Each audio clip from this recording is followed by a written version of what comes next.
Hello everyone and welcome back to iScience Radio. I'm Ollie. And I'm Tiernan. We're the radio branch of Imperial College's science magazine, iScience. We bring you the latest science news and stories from all around the globe. On today's show, we're going to be talking about music. Whether it's the cacophony of an orchestra or just the dinging of a triangle, music's quite an integral part of the human experience. So we're going to be looking at the science behind it today. Yes, Hardy will be telling us all about how scientists and musicians are collaborating to bring improvisation to Western classical music. And we'll also be hearing the science behind why you get that tingly feeling when you listen to your favourite song. And Tabby is back for another round of our favourite game, Sounds of Science. We'll also obviously be playing some great music. And that's all coming up here at iScience Radio. First, as the sun, well, it was out earlier, might have gone away a little bit. But we thought we'd start the show with Here Comes the Sun by the Beatles.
Hi.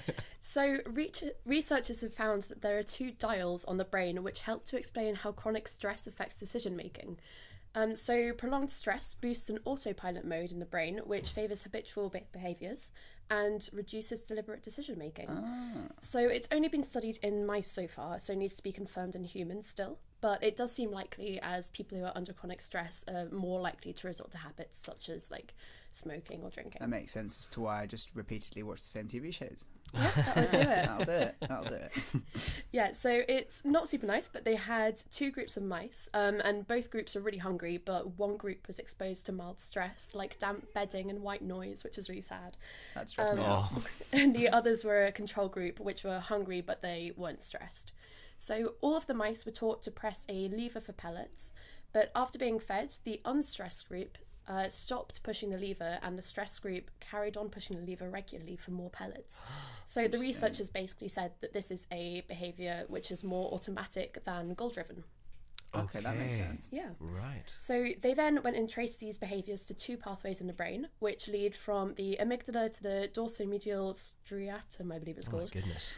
So one of the pathways was active in the unstressed mice, and the other pathway was active in the stressed mice. So that indicates that the pathway used by the unstressed mice is important for decision making and is dampened by chronic stress. Oh, wow. And the pathway active in the stressed mice promotes reliance on habits after stress. Interesting. This is so interesting because I did my undergrad in neuro, and it's like there's kind of a fine balance between having chronic stress where stress is good for the brain. It helps the brain to develop, and it allows you to sort of engage more in decision making, and it allows for like neuroplasticity, and it has lots of good stuff. Like stress is good, but that's only acute stress. Yeah. Whereas like if you get that chronic stuff, which is interesting, they used chronic stuff. Yeah. But they said like the white noise. Yeah. That's also very interesting. Sort of like I use white noise to get to sleep, That's so I don't know. nice. Am I white getting noise, white noise, anything like that just makes me super duper anxious. really? Yeah, So it actually makes you stressed. Maybe I'm like a mouse. Who You're knows? just Maybe. like a mouse. Oh.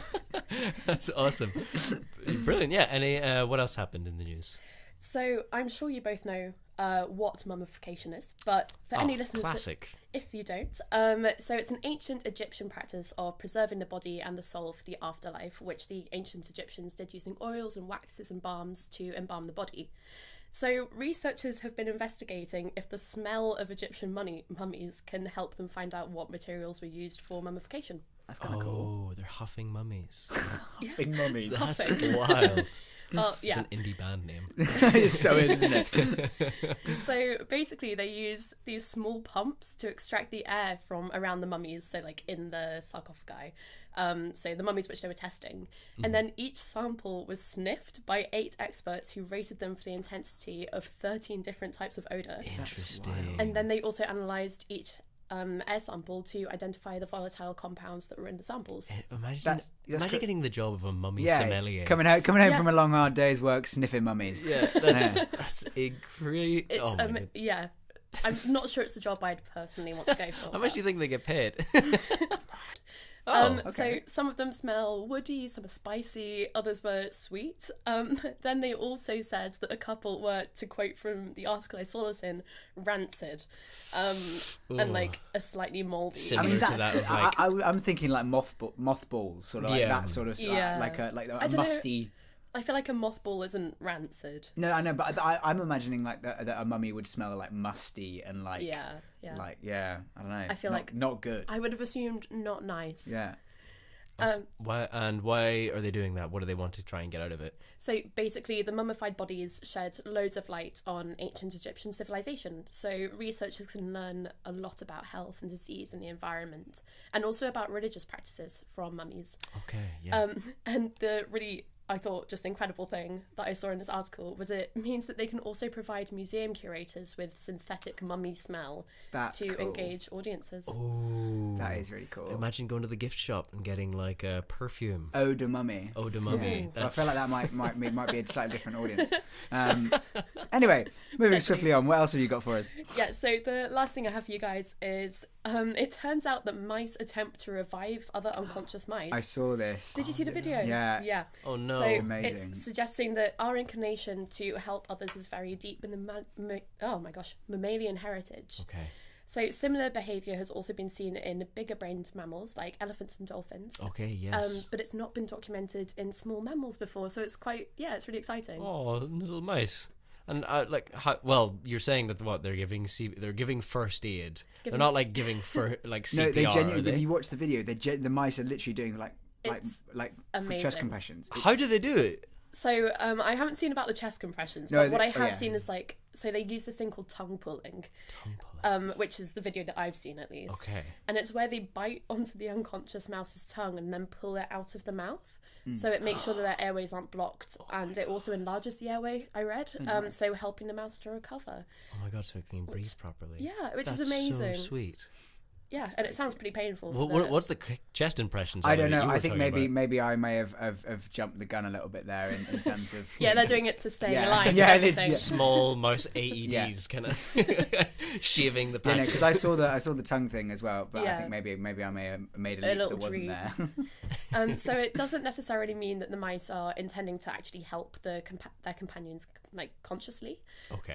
But the mice did attempt to resuscitate a mouse for 5 days of repetition, Okay. suggesting that they're not just curious. And they were also, tellingly, like a lot more likely to attempt the resuscitation on mice that they were familiar with rather than on strange mice. I suppose if you're literally like pulling someone's tongue out their mouth, you're probably not going to do that to a stranger, are you? No. Yeah, well, that's for a I mean, depends how badly. Incredible. Yeah, that's all I've got for you guys. Amazing. Awesome stuff. Well, thank you for that, Sophie. I'm sure there'll be plenty more news to talk about next week. But we've got Good Day by SZA coming up next. This isn't the song I know, but it's a suggestion by Sua. So we'll hear the song.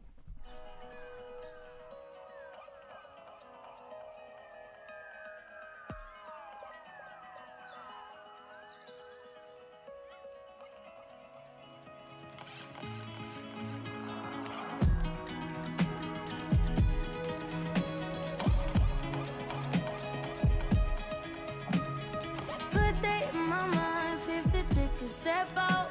Get some air now, let your edge out. To some ice, but you'll be heavy in my mind. Can you get the heck out? I need rest now, got me bummed out.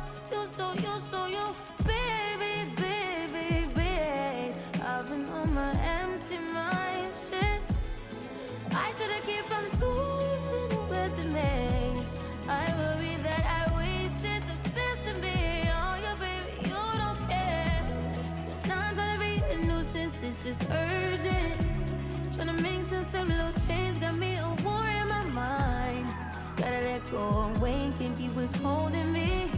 Choose the right, but it will pick up in front of me. All the while, I'll wave my arm, I'll feel with a smile. Still wanna try, still believe in good days. Always inside, good that they've been in my mind. Help me on my fears, my limitations. I disappear if you let me. Feeling like Jericho, feeling like Joe when he lost his shit. Gotta hold my own, my cross to bear a long night. Ooh, way to dip, way to kill the mood. No, you like that shit, can't groove it, baby, baby. Heavy on my empty mind, shit. I gotta keep from losing the rest of me. Still worried that I wasted the best in me. Oh, you babe, you don't care. So now I'm trying to be a nuisance, it's just urgent. Trying to make sense of little change, got me a war in my mind. Gotta let go away, can't keep what's holding me. Choose the right, but it will pick up in front of me. All the while, I'll wave my arm, I'll feel with a smile. Still wanna try, but still believe in good days. Oh, sunny inside, good that they've been in my mind. Gotta get right, trying to free my mind before the end of the world. I don't miss no ex, I don't miss no text. I choose not to respond. I don't regret, just pretend shit never happened. Half of us laying waste to our youth is in the present. Half of us chasing fountains of youth and it's in the present now.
That was Good Days by Juzer.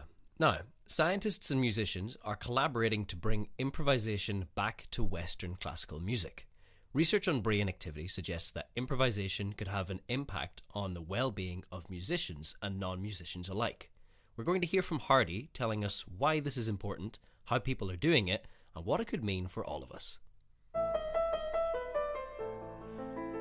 Someone like Beethoven famously always improvised in the second half of a lot of his concerts, and he'd often get more audience for the second half than for his own pieces in the first, which is fascinating, I think, because he was not only a brilliant improviser, but people loved not knowing what was coming and loved his sort of his genius at that too. That is world-renowned cellist Adrian Brendel, celebrating improvisation in classical music. Adrian is working with other musicians and is collaborating with Professor Henrik Jensen at Imperial College London, who is especially interested in what goes on in the brain when musicians improvise. We measure the electrical activity of the brain of both musicians and audience, as many as we can get equipment for.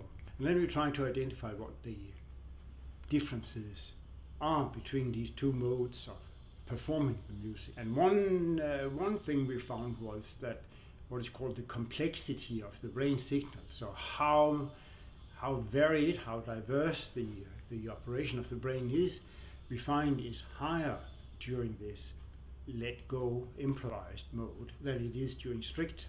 And you see the same shift to higher levels of this complexity when you go from being asleep to being awake.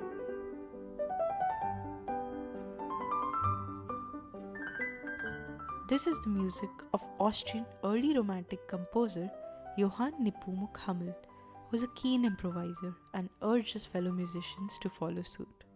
For him, following the musical score was restrictive. 200 years later, pianist and Royal Academy of Music student Jiali Wang agrees.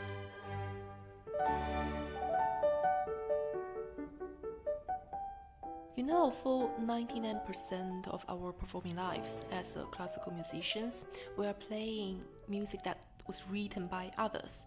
And I always feel a little bit uncomfortable to have this kind of third-person relationship with the process of making music and with one's instruments.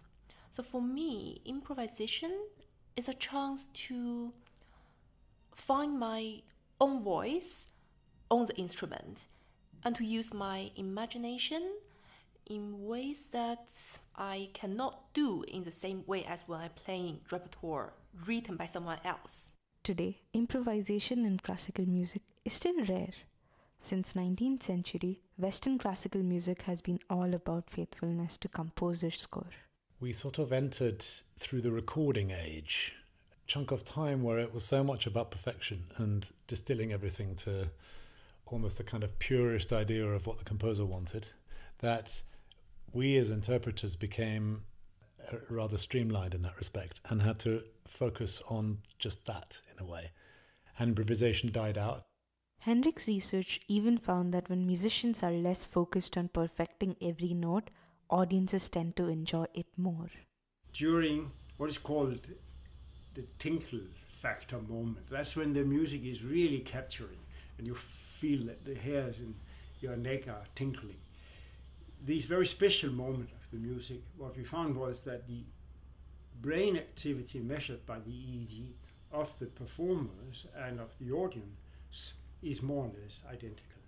Whereas that's not the case in general through the performance. Then there are big differences between how the brain of the performers operate and how the audience brain operates.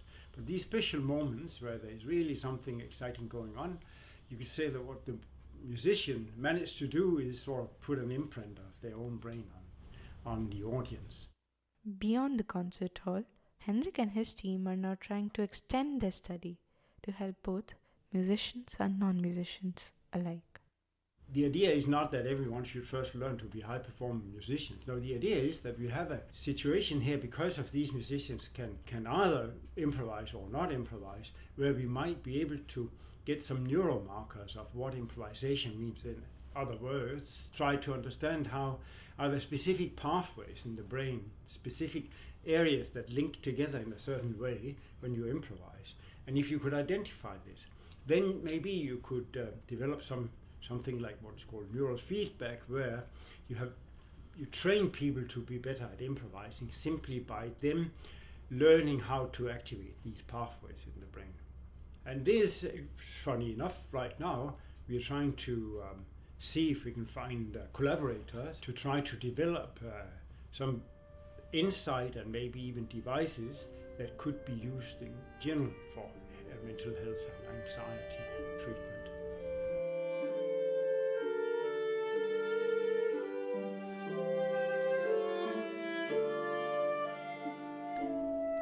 Nowadays, the classical musicians, they actually have like less air than the past, because our job kind of in a transition. It becomes more like a very repetitive work, like we play other people's work and we compete, and everyone doing the same thing and just try to compete, like who is doing better, like who play less wrong notes, who play like even faster. It becomes so physical and so virtuoso. And maybe the very research during which this music was created could help rekindle some of that magic from the past. What's more, Gialli suggests that the spirit of improvisation might offer valuable lessons for our daily lives beyond music. During the past, most pianists are also composers, like Chopin, Liszt, Beethoven, Mozart. It's like musicians should do multiple things. You compose, you perform, you teach, you fall in love. It's just everything. You need to reach your life. Improvisation just helps you to stop to be afraid of change, because I feel all talent musicians, they have ability to improvise. It's just some of them, they adapted to it, but some of them just a little bit too modest. So stop being modest and be brave. And that was Hardy with a brilliant radio package. Now we're going to have a discussion with Hardy on her project right after some more music. So this is going to be New Shoes by Paolo Nutini.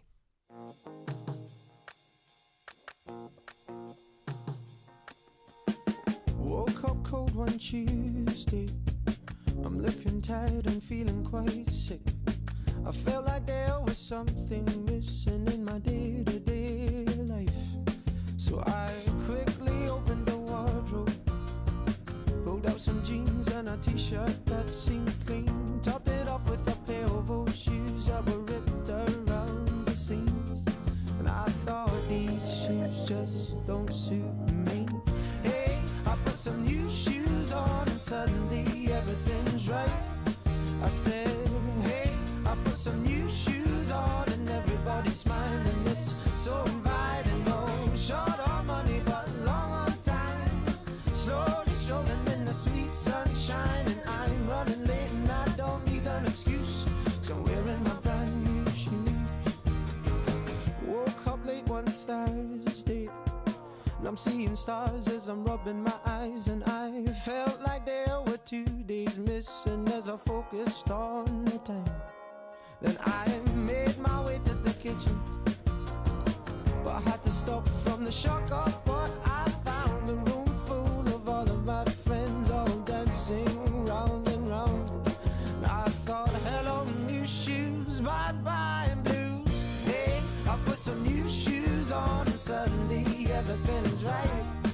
I said, hey, I put some new shoes on and everybody's smiling. It's so inviting, no short on money but long on time. Slowly strolling in the sweet sunshine, and I'm running late and I don't need an excuse, 'cause I'm wearing my brand new shoes.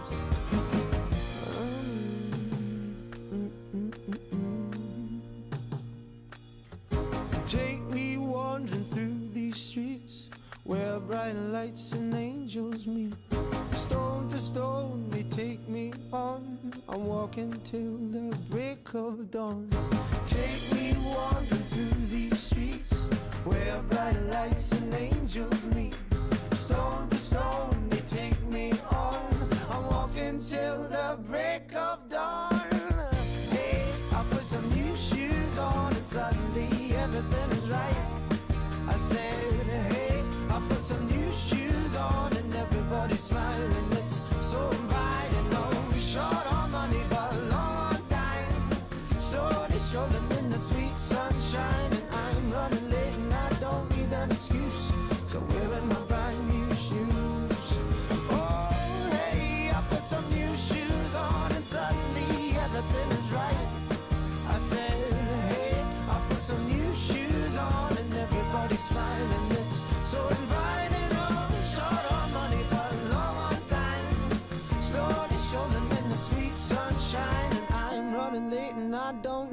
excuse, 'cause I'm wearing my brand new shoes. And that was New Shoes by Paolo Nutini. Right, so now we have Hardy in the studio. Hi, Hardy. Hi, Ollie. Hi, Tiernan. That really confused me. You looked at Tiernan when you said hi, Ollie, and I was like, wait, what? Broke my brain. Awesome stuff. Well, first of all, well done on your radio package. Very cool. Thank you very Very, much, very Tiernan. awesome. Very interesting. So yeah, tell us a little bit about it. Why did you want to cover what is like I guess a branch between improvisation and music and the human experience? What sort of why did you decide on that? I am really fascinated by music. First of all, it's something that I don't understand at all. You've been playing such great music today, but like I don't understand. Are you not a musician or in any sort of capacity? I do play a little bit of music, but I don't understand classical music at all. But I really find it interesting and wanted to know more. So this was a way to sort of get into that. And I had a couple of ideas related to music or other things can get cancelled on me. So I sort of found this interesting study happening in Imperial, and they were like doing a public outreach sort of a thing. So I just public outreach through music. Public outreach through music, because this is a collaboration between Imperial College and Guildhall School of Music and Drama. Ah, okay. And this research has been going for, you won't believe it, 13 years. Wow. Whoa. So is it a study? Or is it just like an outreach project, or is it? No, it's a study they are doing to sort of bring improvisation back into Western classical, because it's so the entire Western classical sort of trope is very conservative, and this guy wanted to sort of bring back improvisation and that fun part back into Western classical. What is classical music then? Is that like I always thought classical music was like established, like Mozart, Bach, like. Yeah, I think that's where the whole point of this is the fact that we've come to understand classical music as this sort of antiquated thing that was all written by a load of basically old white European dudes from the 1800s. Yeah. And in actual fact, when they were writing it, most of them were when they were performing these things, they were improvising. Like Mozart was the punk rocker of his day, and so I think it's very easy for that kind of for classical music to be sort of relegated into that realm, especially when it's seen as so sacrosanct. The actual music itself. Oh, you can't possibly change it over there. Yeah. What would Bach think? But actually, we know from exactly like you said from the history that most of the time when it was being written and when it was being performed in its original time, the musicians were allowed to do improvise and have fun with it. It's like an old school Jimi Hendrix. I would love to be at Beethoven's live performance. It would be very interesting. Such a vibe. It would be a very good vibe. It would be like a big old opera house kind of vibe. Yeah. It would be. Also, I'd love to see some like old school mosh pitting to like Beethoven's Fifth, I don't know if there would be old school I feel like that would go hard. That would be good. So in terms of because obviously you emphasise, you might not have an answer to this, but because obviously this is very much the idea of Western classical music has become sort of so, but there are other sort of forms of classical music that aren't so dependent on sort of it playing exactly what the sheet music says. Tight margins of. Yeah, so that's I think I got hooked to Indian classical music. So Indian classical also has so northern part of India has Hindustani and southern has Carnatic music. But I got hooked to Hindustani classical, which is it's always improvised on stage, and I did not know that for the most of my life. Oh, wow. When I started attending performances, some of my friends told me, and I was blown. Like they sort of play with rhythms and melodies on the stage. They like build it up on the stage. In front of audiences, and it's just crazy to me. Wild. And a lot of singing as well that's very improvisational. Yeah. So compared to Western classical, Indian classical is always improvised, and they sort of did not do a study on jazz or Indian classical or these forms of music, this particular group, because it's always improvised. So you can't tell the difference between improvisation and non-improvisation because they're so they're so accustomed to doing it always like just Absolutely. As a musician, if you've always been a jazz musician, improvisation is your bread and butter. Whereas I suppose if you've grown up playing classical violin and somebody turned around to you suddenly at, when you're 25 and says, okay, improvise something for me, and your brain just goes, oh, like that, because this is just not what you're used to doing. And I think that's a shame. I think I think that it's a really interesting project, and I hope that it inspires more classical musicians to get a bit like the end of that said, be a bit more bold and don't be modest. Yeah, definitely. And so tell us a little bit more about actually physically how you were making it. Like, did you get access to go to a concert, or there was a lot of music in that piece? Did you find that online, or were you able to like source that in person? How did that go? Well, so first of all, to just find the story, I went to this concert, and I was actually very surprised to see so many people gathered to see in Guildhall School of Music and Drama. Like, so many people had just gathered to listen to these musicians improvise, which is a cool thing in itself. But then in the middle of these improvisations, there were Henrik and his PhD student. They were explaining the science in detail, like they were actually giving like a presentation that so it was kind of like a science communication event. Yeah, that's awesome. That's really cool. Yeah, so that was the outreach event, and that was really fun, and I thought I should follow it up. And then, of course, who doesn't know Beethoven? So even if you don't know Western classical or don't follow it, you'll know Beethoven. You'll have heard of it through like modern media that they sort of use, because that's a lot of, I mean, I feel like it represents in modern media, if you hear Beethoven, there's either something super like grand or grandiose going to happen, or it usually is like a villain or some sort of like kind of dastardly villain in the background. And my other discovery was Hummel. I didn't know about Hummel before making this audio package, and there's that fun piece in the middle of the piece, which I really love, and it was really nice. Awesome stuff. And what I guess is, what is your biggest takeaway? So what did you learn the most from doing this package? Oh, Gareth was really helpful because I had no experience in listening to audio packages or audio or radio in general. But I've been finding that very cool. But he sort of pushed me to look at music as a character in the story.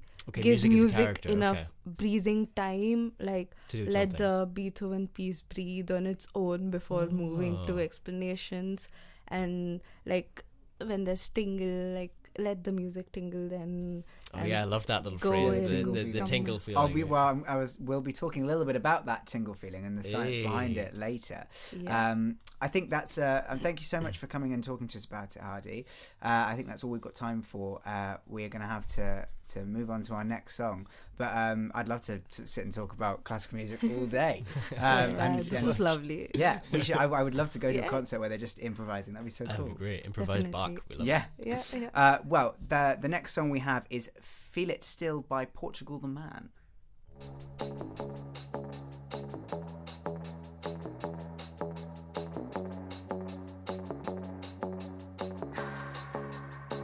Keep my hands on myself.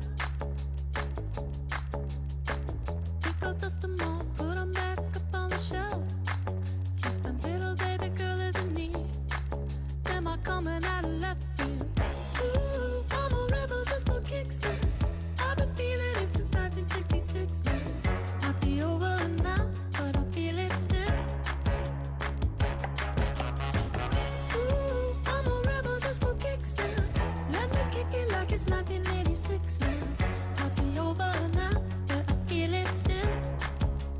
Got another mouth to feed. Leave it with the babies till the mama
now. Might be over now, but I feel it still. Ooh, I'm a rebel just for kicks now.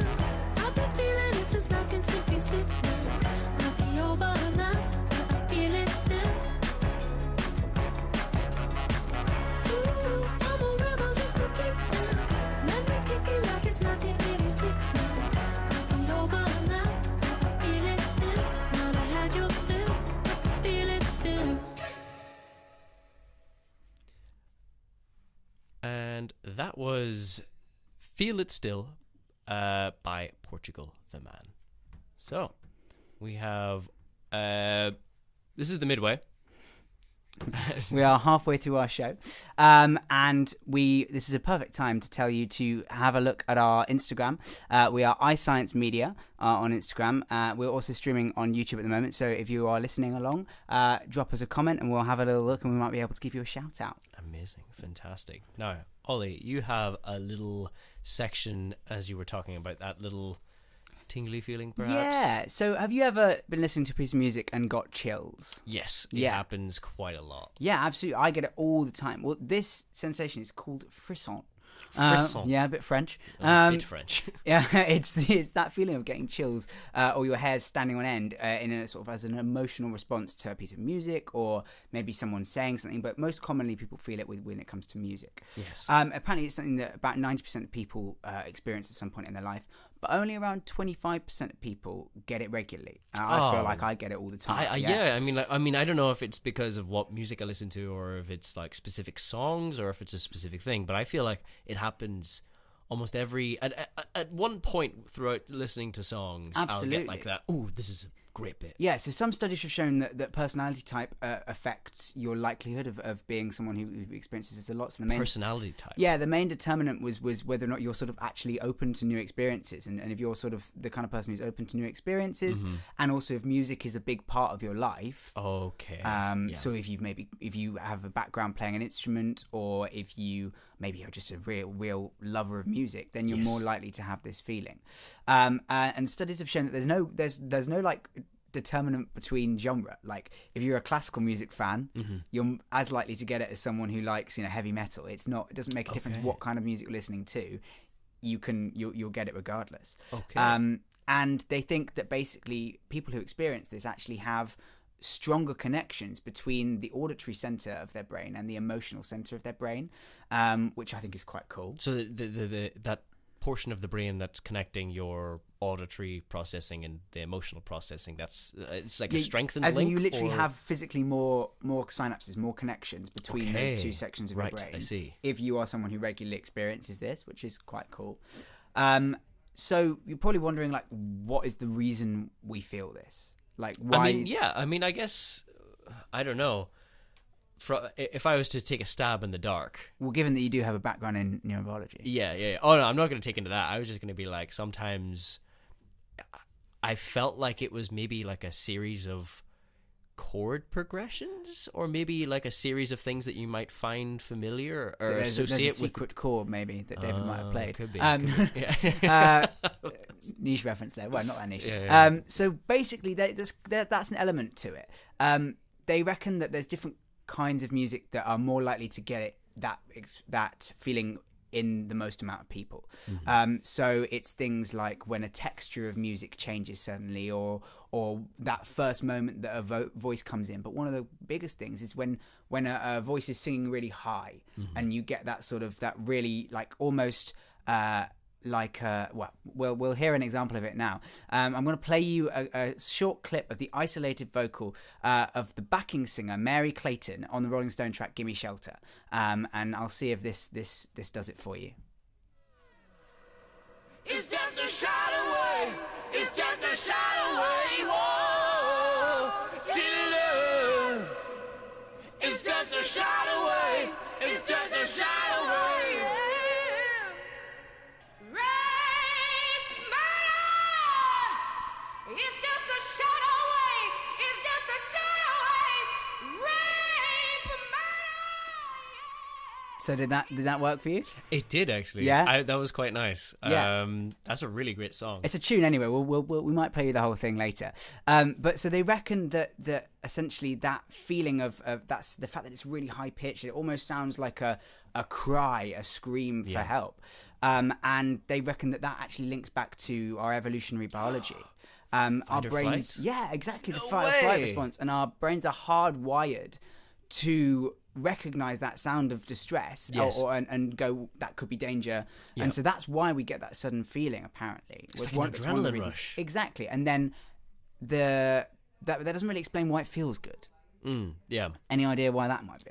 I mean, I guess, I don't know, I might just go too deep into it, but is it something to do with, I guess, having that fight or flight response, or having that adrenaline rush, but also being like safe and listening to music? Exactly. Yeah, you've hit the nail on the head. Yes. It's that moment where we go, flight or flight, scary adrenaline rush, and then we realize, actually, no, I'm in my car listening to the radio. Yeah, I'm safe. I'm safe, and it's that moment of relief that apparently taps into our body's reward system, and we get a flood of dopamine. Yes. And that's basically why listening to music makes us feel good. It's that dopamine response. It's the same reward circuits that get triggered when we eat food, when we have sex, when we crave things that we want. It's how addiction works as well. And so I think it just goes to show how much of an integral part of music is the human experience. It's deeply rooted in our biology. Oh, massively. And I'm definitely going to be looking out for that frisson in all the songs that we've got coming up. But first, seeing as how we give a little bit of a taste, we might as well play the full song. Yeah. So here is Gimme Shelter by the Rolling Stones.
So that was Gimme Shelter by the Rolling Stones. Oh, what a tune. It's a tune. It's a huge tune. So, Tiernan, what have you got for us? Well, I've got a little story that I thought was quite interesting. Now, it'll start with this. Have you ever heard of the saying that biology is applied chemistry, chemistry is applied physics, physics is applied maths? Have you ever heard of that? Yeah, I've heard that saying. Yeah. Do you have any idea what makes up math? Like, what's applied? What do you apply to make math? I mean, I don't know. I mean, I feel like the end of that is sort of like math's the fundamental language of the universe, or something rubbish like that. I mean, you would think that, but I mean, there's a joke that goes that math is applied music. Yeah, I've heard that. Yeah, and I personally agree with that. Yeah, well, it's very good that you do because. I mean, take that with as large a grain of salt as you want to. Please forgive us, any mathematicians listening. But math and music are actually quite related. So one might not be applied from the other, but there is a very important link. Mathematics usually underlie so many aspects of music. Yeah, I was going to say, I think, I feel like, time signatures maybe, or... Yeah, loads of stuff, yeah, time signatures. But I want to hear all about it. Yeah, so we're going to have to go way, way back. So to begin... a lot of civilizations in history were known to study the mathematical principles of sound, mainly the Egyptians, Chinese, Indians, and Mesopotamians. Okay. However, they weren't the ones that started to make the breakthrough on the study. Who cracked it? Well, that merit goes to Pythagoreans of ancient Greece. Nice. So they were the first known researchers to investigate musical scales in terms of mathematical ratios, specifically two Pythagoreans, Philolaus and Archytas. Nicely done. I mean, the names always stump me. They had this doctrine that all nature consists of harmony arising out of numbers. Okay, so ratios between scales and that sounds quite abstract. Yeah, exactly. So they discovered that the musical intervals, the spaces between notes, could be expressed as simple whole number ratios. So for example, if you pluck a string, it produces a note. If you divide that string in half, you get a note an octave higher. So that's a 2-to-1 ratio. And if you divide it into 3-to-2 ratio, you get a perfect fifth. So that's one of the foundational intervals in music. Yeah. And these ratios are the building blocks of harmony.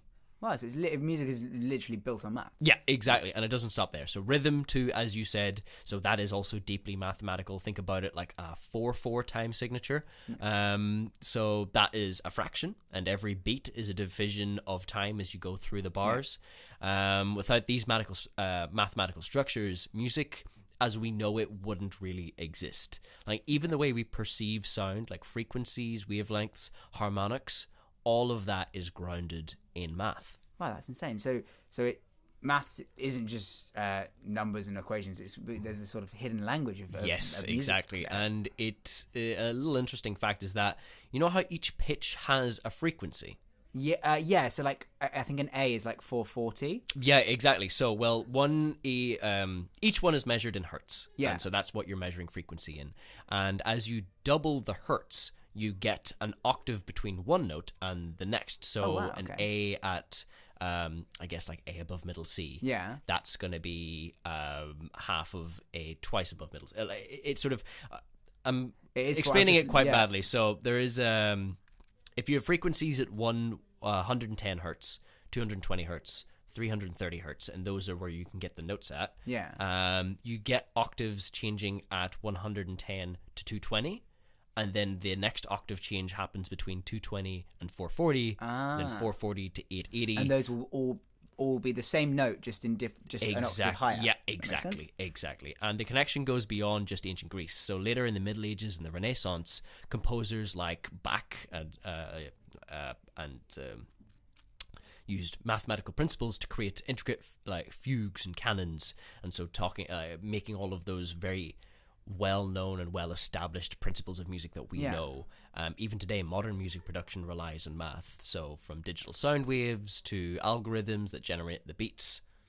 Wow. Okay. So a real-world application for all those people who think math is boring.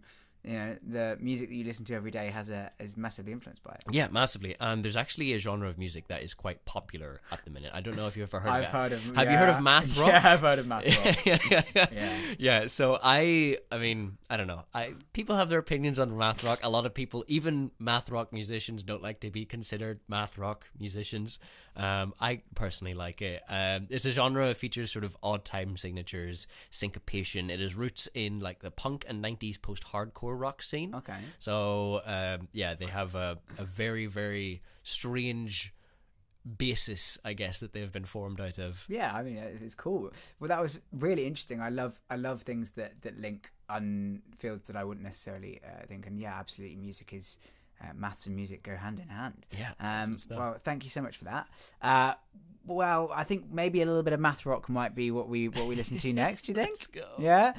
This one is "Never Meant" by American Football.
So that was Never Meant by American Football. Hopefully anyone who's never listened to any math rock before will now be converted.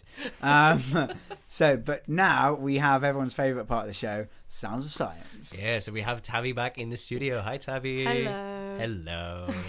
Awesome. Well, I wonder what absolute monstrosity of a sound that we have planned for today. Yeah, they're completely random. I haven't gone with the music theme, unfortunately. I mean, that's fair. That's Yeah. all right. That's okay. Like to keep you guessing. I feel like I'm ready. Let's get going. Can we start with the theme tune? Sorry, I forgot. Yeah, play that theme tune. let's go.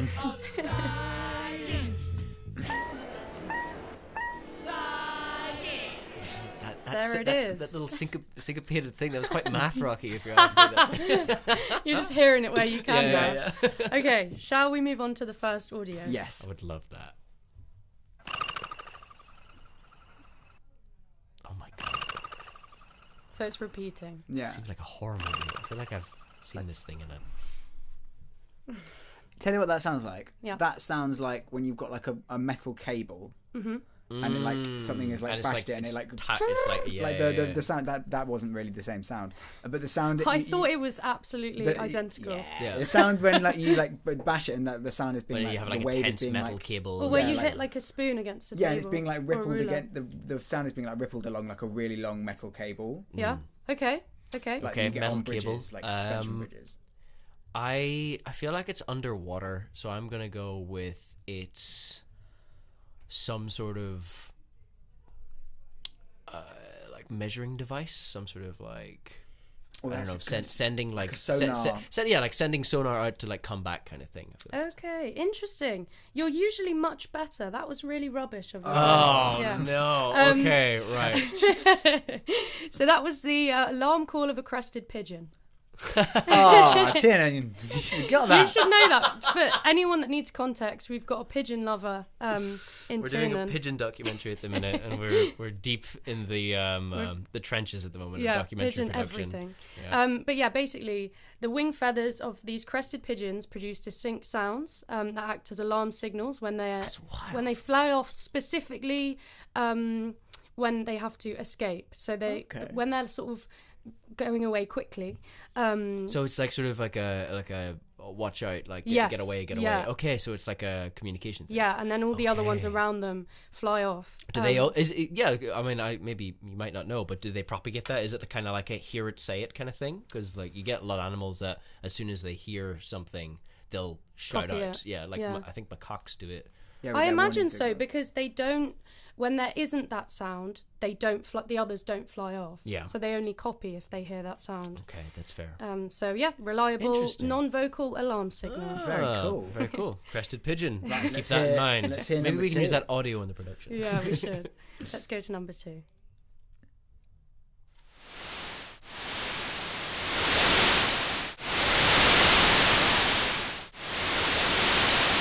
So this goes on for a while, so we don't need to listen to it all. I think I know what it is, or at least I kind of know the vein.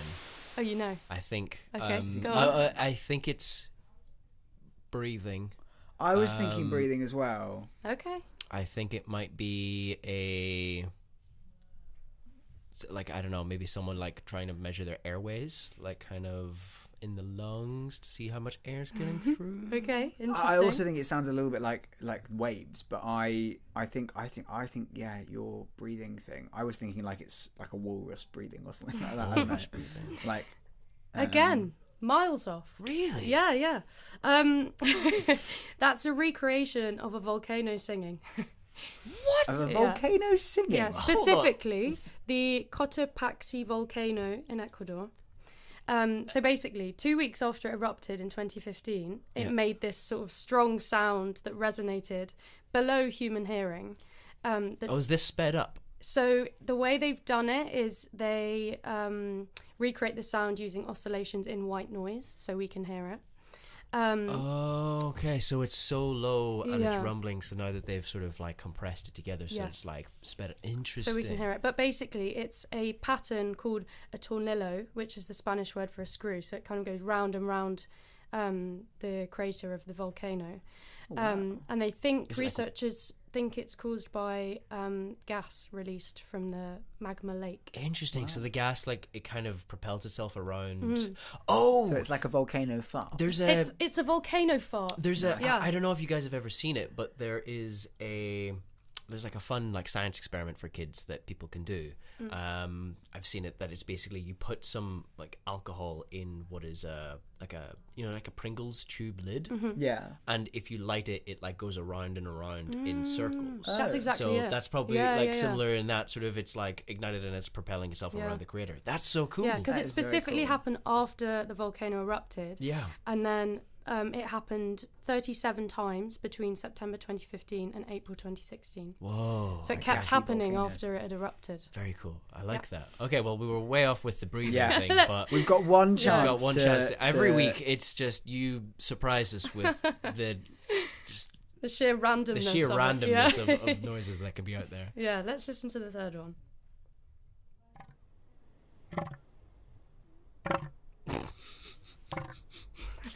I think I know what this is. I mean, I don't know if I want to say what I think it is. What do you think it is? Go on then, Tiernan. Someone on the toilet. Yeah, I was going to think someone on the toilet. It's that volcano again. I think that this is a crocodile or an alligator. Interesting. Okay. I think this is like some kind of, either that or it's a frog. It's some kind of sort of one or the other. I think those really similar things. I think hey, in my mind they're similar. I think this is my final answer. Yeah. Crocodile. Okay. Tiernan? Oh, I think it's like one of those they call like, they were on Happy Feet, the wheel seal, like the elephant seals. I feel like they're elephant seals. You got it! Yes! You got it! Thank you very much, Happy Feet, for Yeah, so that's a northern elephant seal. The reason I played it for you is not only does it sound pretty funny, but it also, they did a study where if they changed the tempo of that call, yes, other seals don't recognise the seals that they know, so it's really based on tempo. So that's really interesting. Yeah, the minute they change it, they don't recognise each other's calls. Whoa, that's wild. Yeah. That's super cool. I'm so gassed that I got that. I'm so gassed that I got that. I was so confident. Yeah, frog or crocodile. Yeah, I mean, well, Tabby, thank you very much. That was another brilliant section of Sounds of Science. That brings us to the end of our show. That is all we've got time for.